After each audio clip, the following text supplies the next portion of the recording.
वेदोक्त रात्री सुक्त.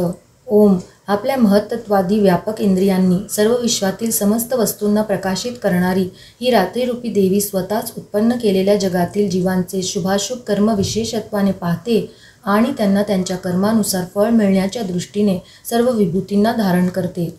अमर असलेली ही रात्रीरूपी देवी समस्त विश्वाला, वर चढणाऱ्या वृक्षांना आणि खाली पसरणाऱ्या वेली इत्यादिकांना व्यापून आहे. ती आपल्या ज्ञानमय ज्योतीने जीवांच्या ज्ञानरूपी अंधकाराला नष्ट करते.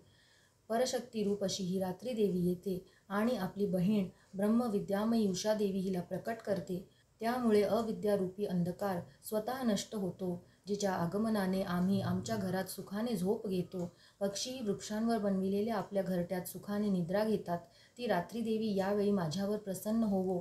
त्या करुणामयी रात्री देवीच्या अंकावर गावातील सर्व माणसे, गो, अश्वादिक, पदाचारी पशु, पंखांनी उडणारे पक्षी आणि पतंगादी कीटक तसेच बहिरी ससाणे आणि यात्रेकरू सुखाने निद्रा घेतात. हे रात्री देवी, तू आमच्यावर कृपा कर. आमच्यातील वासनारूपी लांडगी आणि पापरूपी लांडगा यांना आमच्यापासून दूर कर.